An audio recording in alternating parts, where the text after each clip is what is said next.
Hello, everyone. My name is Chris Cortez. I am the writer and director and one of the actors for The Essence of Tolkien. And welcome to the 15-year anniversary remaster commentary. So here we have a disclaimer, basically saying what I just said. It's the thing. And here's the title as originally, done. This shot, I remember at the beginning, I really was trying here. I just thought this would be a really cool shot. And if you notice, we do a lot of cuts and angles and stuff. And, it was my first movie. And slowly, you can tell things start falling apart. And I really stopped, quote unquote, crafting the shots. But, no, the story behind this was basically I had to do a report. I had a class that was a creative writing class. It began as a creative writing class, and during the second semester of high school, it turned into a humanities class. And so I was inspired by my friend Alex Sanchez. He had done a movie called Uranus Project, which is my favorite no budget film of all time. Actually, I'm sorry, it was he and Chris Gardner had done this film, Uranus Project, my favorite no budget film of all time. And it was a project that they were assigned in while we were in middle school. And they said, all right, let's have fun. Let's make a movie out of it. And so I was given a similar situation, and I thought, oh my god, I have to essentially make my own Essence film. And the greatest compliment in the world was Alex made his own Essence movie inspired by my movie, and I was like, oh, that's so cool. At the time, I thought it was really cool, and I still think it's really cool. Um, but I just met Brian and John and Ramon, who we used his camera for this entire movie, and he was also the cinematographer, and he had a cameo in the film. That was his only request. He's like, "You can use my camera. I just want to appear in the movie once," and I'm like, "That's more than fair." And they Brian had told me, "Yeah, man, I had made movies before, and I love acting," and so I told him, "Hey, man, do you want to make this movie with me?" And a man of his word, Brian was like, "Absolutely." And so it was really just cool to be able to go in there. So what you're watching is the 15-year anniversary edition. It's the year 2018, and 15 years ago I released this film. So I decided to go back and remaster to the best of my abilities the original film as it was shown in my classroom back in 2003. And so that's what you guys are watching with everything, including this next scene, which is the boring exposition scene. So in the other edition I think I have online, this scene is actually cut. This one here, but this was pretty much the main thing of the film. Alex had done and Chris had done something similar in their film. They had kind of like just began the movie with all these facts, and then throughout the film they did something. So I kind of had like an intro, and then I had a scene where it's just like a fact dump. And I remember my teacher. You could tell she was like, "What's going on? Like, there's nothing happening. Why is he taking so long to?" Because there had been other videos, and it was literally just like the kids there's one video I remember, and it was a guy just sitting there, and he was pretending to be, I forgot what writer he had picked, but he just opened with, "Oh, I'm already this writer," and he just started talking. I had this whole story of souls and all this stuff. So when this scene happened, my teacher was like, "Oh, okay, we have facts," and she like stood up and really started paying attention. And didn't really care much for everything else that I did.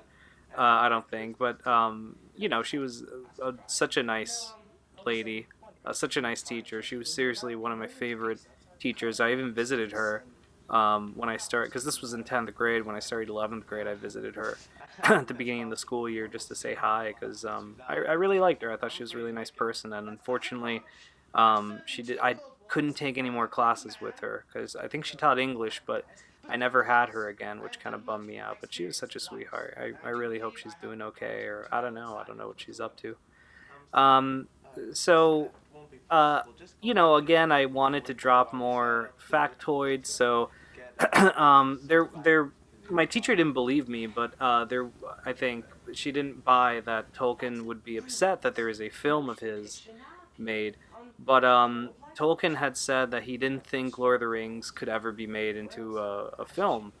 I think even after I think he was alive when the cartoon came out, and so I kind of exacerbated that a bit, and I made it that he was just furious that a film had been made, and that his goal was to go kill Peter Jackson, um, to do this. Here Ramon pans to the clothes too soon. I told him when I look at the clothes, turn to it, but he had forgotten. And in the this is a very streamlined. You can't see even see Brian's face. This is a very streamlined version of the film, actually. And also something I need to say: we shot this film. I didn't have any editing equipment back then, so like when we cut to outside, like we literally would be like, okay, we're filming indoor with Brian and John. Now all of us would move outside and we would shoot this scene, and then when we were done shooting this, we're like, okay, we have a scene back inside with Brian and John. All of us would move back inside and shoot that. And obviously, that's not how I would make a movie now. You shoot, if you have inside scenes, you shoot them all inside. Here's Ramon making his cameo. I remember his fro got longer and longer and longer as high school progressed. Um, but we had that joke there of him beating me up. It's a joke that Tolkien continues to get beat up by people, so he doesn't go very far. And I just thought that was such a funny idea. He's gonna go out and doesn't go anywhere. Um, so here we have Marcus. Marcus was played by Eric, who only appeared in two films I've ever made. He was in this one, and he was in the sequel, Essence of Schwarzenegger, and he stopped appearing in pretty much any other movie um, that I made because we were in high school and we kind of just stopped hanging out. But he does a great Marcus, and here, of course, Mayhem and JJ, their first film appearance. It's kind of crazy because I'm working on their audio drama right now, which is the conclusion to their character arc. So here, we have their intro. These were characters that we had created for a funny video skit that Brian and I had made, and I thought they were really funny, and so I stuck them into the movie.